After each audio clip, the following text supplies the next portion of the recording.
I have a guest today that I have been wanting you to meet because he has an amazing story. He has an amazing social media presence. And he's just one of those guys out there that is kind of the voice of reason in a world of chaos. So I thought you need to meet him. You need to hear from him. You need to follow him. Lieutenant Choe, welcome to the show. Thank you. Thanks for having me. Well, let's talk about how I discovered you. I discovered your Instagram, 911 Strong. And so we'll talk about that in a minute. But first, I have to ask you, because I ask every cop who comes on the show, why'd you become a cop? Yeah, like a lot of kids, you grow up wanting to be the good guys. Me and my cousins, my group of friends, whenever we played cops and robbers, I had to be the cop. And I think it was just the way I was raised. I was destined to be a third generation soldier. My grandfather served in the Korean Navy and found a pathway to American citizenship when he became an Army CID investigator. And then my dad and his brothers both joined the Army. And so as you can imagine, we grew up in a very patriotic home. Uh, lots of rule of law, rule of rule. And so that just always stuck with me. I wanted to be the good guy, and it never went away. That desire just never went away. Even in high school, I found myself sticking up for the people that were getting bullied against. And I really, I was the captain of the football team all 4 years, and I really felt like that carried more than just the title. It carried some responsibility. So it carried over from wanting to be responsible for not just my teammates, but for the entire student body. And that didn't change. When I went to college, I thought I was going to get my degree, get my commission, and join the military, but I was recruited by the Los Angeles County Sheriff's Department and threw my application in. And I said, if after a couple of years this isn't for me, I'll go back and join the Army. But lo and behold, it's been this month, actually, it's been 25 years. That's fantastic. So you have seen, as a police officer on one of the largest agencies in the country, you have seen this evolution of extraordinary support for us. You were on 9/11/01. You had been on the job just a couple of years, right? Yeah, just a year and a half. So I graduated from the Sheriff's Academy in February of 2001. And, when I joined, the whole, how long the application process takes. It was in the late 90s. And so I didn't actually get hired till 99. And that's when I joined the Academy, September of 99. And all my friends were asking me why I chose this path, because we were on the heels of the riots in the mid 90s and Rodney King. And kind of like what we're seeing today, where they were struggling for hiring recruiting bodies. Nobody wanted to be a cop. Well, 9/11 happened, and that changed everything. I remember, going to do a meal pickup, and for a while, I couldn't pay for my own meals. People were so supportive of law enforcement, for the first responder world in general. And I got to see a lot being a part of the largest agency in the country. I had opportunity to do so much. The terrorism threat level raised. I got intel that just being in Los Angeles County, that a lot of other parts of the country didn't get. So after about 5 years with the Sheriff's Department, I was married. We were expecting our first child. I decided to find greener pastures, and that's what brought me to El Monte. And El Monte is a great department. It's still within LA County, just 12 miles east of downtown Los Angeles. But I took a lot of what I learned from the big agency experience and brought it to El Monte, where I'm at, and I've had a flourishing career ever since. So look back on the last 4 years of and again, you saw all of those ups and downs where people hated us, loved us, hated us, loved us. We went through, the death of Michael Brown in Ferguson, Missouri. It was a completely righteous police shooting, and yet was so distorted by the media and the activists. And then, to the death of George Floyd and the riots that ensued then. And then now, even currently, with the pro-Palestinian rioters, Antifa constantly being a part of all of this. Um, and law enforcement, especially in California, having to deal with all that. Talk about these ups and downs for just a minute that you've seen during your career. Yeah, I mean, it's a big pendulum in our career. When I started, I mentioned the pendulum was way back on the downside, and a couple of years later, it swung up, and 2015, 2013, that whole stuff happened in the Midwest, and here we are, we're in the downswing, and I keep waiting for that pendulum to swing forward, and you know, but that's a reflection of what our careers are like, even on our day-to-day basis. Forget about all the outside distraction. We encounter a lot of adversity, whether it's our own personal adversity or whether we've inserted ourselves in the community's adversity. We've got to know how to handle that. And when you make a decision to join law enforcement, you make a conscious decision that you're going to understand that you've inserted yourself in an adverse profession. There's a lot of positives, don't get me wrong, and we make an impact every day, but the media isn't our friend, and the media will take something that we've done positive, but if it optically looks bad, they're going to exploit it because it's sexy and it makes money for them. The media is no longer a fact-driven entity. They are all about themselves making money. It's a big business, so the government has a hand in that. They use them as a tool, and the police, we've always been the good guy, and the public generally and the media would like nothing more than to stick it to the good guys, the people that are supposed to do their jobs. God forbid we make one mistake, and it's a reflection on human nature, right? We're humans. People forget that the people that do this job have skin, we have guts inside, and we're going to make mistakes until the day robots and AI take over law enforcement. We're going to make human decisions and make human mistakes. Yeah, that is incredibly well said. So when you look back, I mean, you personally have faced incredible adversity on and off the job. Talk about your journey a little bit. Yeah, I was one of those guys that really adhered to what law enforcement experts were saying back in the 2010s. If you're a cop, stay off of social media. It's not for you. It's going to get you in trouble. Every administrator, every police expert in the country, every legal expert said cops just need to stay off social media. And I totally adhered to that because they made a lot of sense. Well, in 2012, my father, who was a vet, as I mentioned, committed suicide. He served during Vietnam, and just things were different when you served during the 70s, and he never really got rid of those demons that he was battling his entire life. So I was actually sitting in a CPR first aid course at my station, one of those annual refresher courses that we had to do. And my grandmother calls me and says that I needed to go home right away.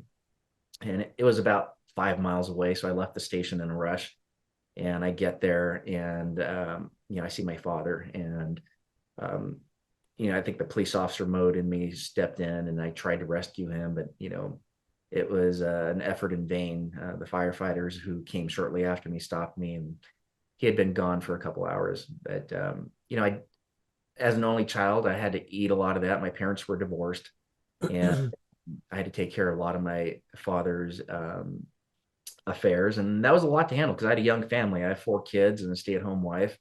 I was on the promotion track at work. I was a detective at the time, and just uh, all that had to be put on pause to handle my family affairs. About a year after that, my mom is diagnosed with stage 3C ovarian cancer.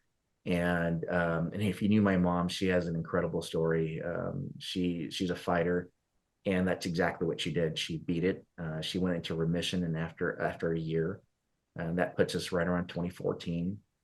And my mom's was a beautiful woman. She had a lot of men try to court her, and it was for various reasons. Sometimes it was because of her looks, sometimes it was because of her money. She was a very successful businesswoman, and she had a lot of she saw right through some of the guys that went after her material things. But she was one of those people that if she saw a stray dog on the street, she would pick him up and say, "Oh, I'll take him to the shelter," and end up keeping him. that's what she did to one of these guys. One of these guys was down on his luck, and she put him up in one of her rental properties. It was only supposed to be until he can get back on his feet, and that lasted about a year. My mom finally falls in love with a man that used to be her golf coach many, many years ago. They rekindled a friendship, and they became romantic. He proposed to her on Christmas of 2014. Um, so right around that time, she says, I've got to get rid of the baggage. She decided to kick out this guy that she put up in one of her houses, and he agreed to hand her over the keys. And this was in January of 2015 now. So just about a month later, less than a month later, actually. And she goes over there to get the keys. He assaults her, kidnaps her, ties her down inside the residence, and murders her. And then, like a coward, he killed himself. So, you know, even though my father's tragedy happened just a couple years prior, it was still just compounded everything. And if it wasn't for my tremendous faith in God, I probably wouldn't be here talking to you right now. I don't know where I would be. But I knew God had a plan. God had a reason. And that's a good lesson for all of us. If you're struggling with your own Christianity or want to know God, a lot of the things that He does is beyond our comprehension and understanding. And I read the Bible every year all the way through, and I'm reminded of some of the stories that happened, especially in the Old Testament times. It was just barbaric. And we see what happened to the Israelites back then, and we see what happened to Israel today. It's just, and people ask, how can God allow these things to happen? Well, you have to trust that it's beyond our comprehension, and there's a plan and a reason. After my mom's tragedy, I turned to social media because I needed a distraction, and I found that it was therapeutic for me to share my story of adversity and how I overcame it, and it gained traction. People just flocked to it, and before you know it, some of my testimonies became viral, and my platform grew. Podcasts such as yours podcast found me and wanted me to share my testimony, and now I've got over 500,000 followers in my platforms combined. I had my own podcast for a while, and really the value behind that is there's a lot of other people going through what I went through, or even tragedy that isn't to the level, to the degree I went through. They may be struggling at work, struggling in their marriage, and the fact that I can tell them I went through something as bad as I did, and I can make it and still be fruitful in my life, and be positive, really resonated with a lot of people. So And that's one of the things that I appreciate about what you do is because I'm a Christian too, and you are unabashed in your faith, and that's what we are called to do as Christians. And I think for first responders, especially cops, that faith is just it's extraordinarily healing, to the point where I look at police officers who don't have faith and I kind of wonder how they do it, because you saw as a cop, stuff we all see every day, just horrible stuff happening to people's families, and then those things happen to your family. And as cops, we're told, well, don't talk about it, keep it down, all those kind of things. And you did just the opposite, and you married that with your faith. You were open, and you talked about your faith, and you talked about tragedy, and that's how you've been able to help people. Yeah, I think if you open that door, people are going to walk in, and not everybody does.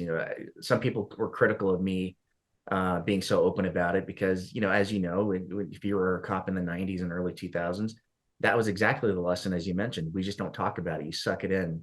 Cops don't cry. Cops don't share emotions. And I actually believed, I subscribed to that because, they knew better than me. But once I got some tenure under me, and I experienced the personal tragedy in my life, and I realized how therapeutic it was, I encouraged others to share it. And it became useful because just a short time later in 2022, we lost two officers in a shooting at my department. And it was it rocked our worlds. We've lost officers in the past, but it was before my time, and we had a pretty successful run of not really having tragedy within our department. And it happened, and I'm so glad it happened when it did, because the mindset had changed within law enforcement. People were talking about opening up. We know now that PTSD and suicide is a huge within our profession.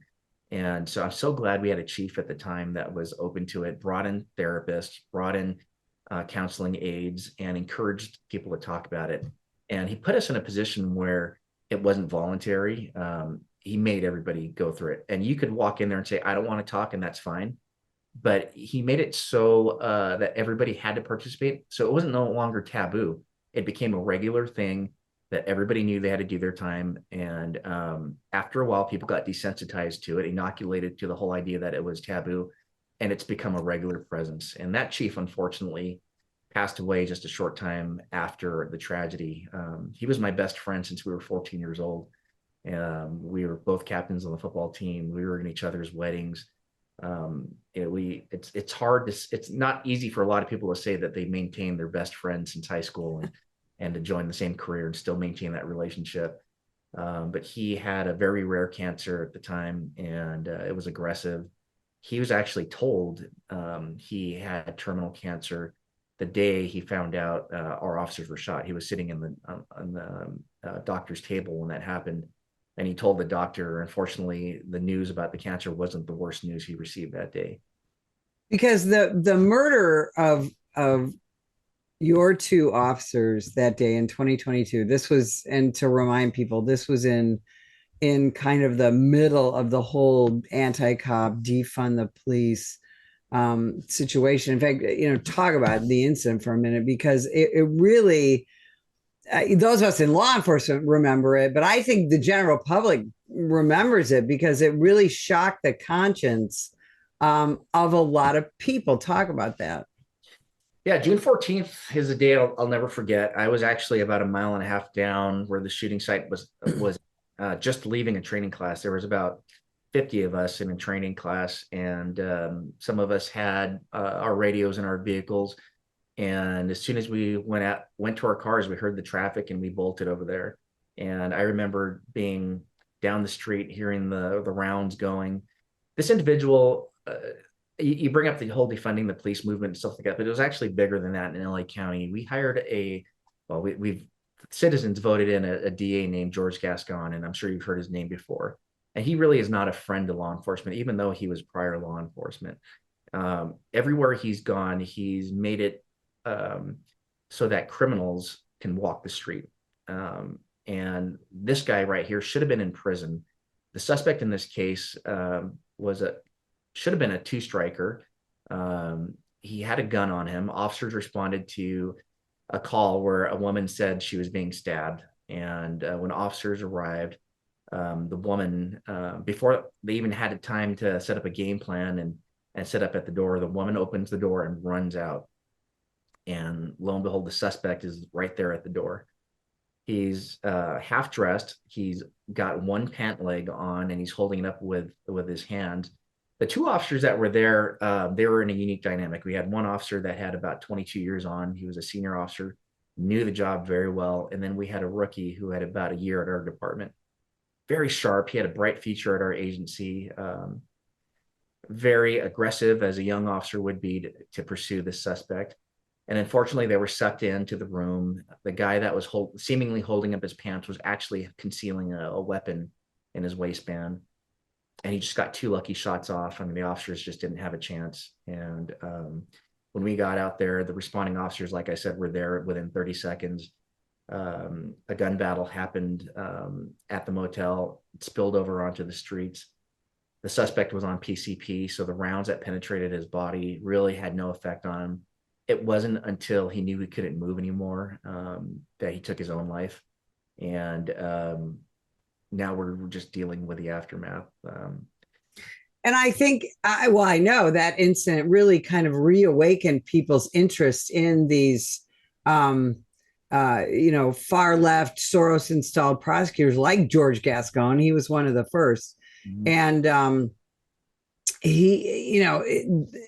I think that was helpful in showing people that this decarceration that people like Gascon and activists and other politicians talk about is absolutely detrimental to the people of this nation, not just a law enforcement, um, really, but to everybody. And that will be the legacy of the murder of your two officers. Talk about your platform, where people can find it, and what they can expect to hear from you. Yeah, I'm really blessed that I have an administration that supports what I do. There's a lot of people in my profession that try to use social media, and it really isn't a positive thing. They do it for personal reasons, personal gain, notoriety, and their departments just aren't about that. And I'm lucky that my department allowed me to do this.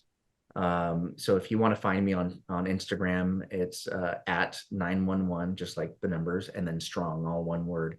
And I'm typically most active on Instagram, although I'm present on the other platforms as well. Instagram is where I do most of my engagement because I feel like this generation spends a lot more time on Instagram. But to go back real quick on the George Gascon thing, even though it was tragic, you're absolutely right. The spillover has been positive. The news is finally realizing, the people are fed up. The people that voted him in actually are like, you know what? I thought this was going to be a positive thing. And now, I'm getting my cars broken into, my homes. The businesses are raising their prices because of petty theft, and the prosecutors aren't doing anything about it. And if you're a good law enforcement agency, you're doing your job, you're making your arrests, but it's really disheartening when you do all that work to arrest somebody and the DA drops the charges. Lieutenant, we can't thank you enough for spending time with us today. And if you would like more information about the National Police Association, visit us at nationalpolice.org.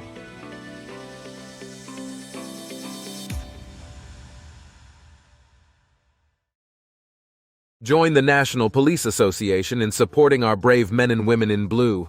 Every day they put their lives on the line to keep us safe. But they need our help to continue their mission.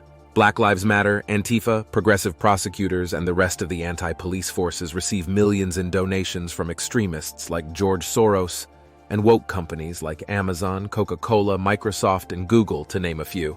The National Police Association is fighting them in courts around the country, including the United States Supreme Court, defending officers who are being attacked for doing their jobs. Additionally, the National Police Association works year-round to pass tough-on-crime legislation to put and keep criminals behind bars. Consider going to nationalpolice.org and donating just $5 to keep us in the fight. Together, we can win. That is National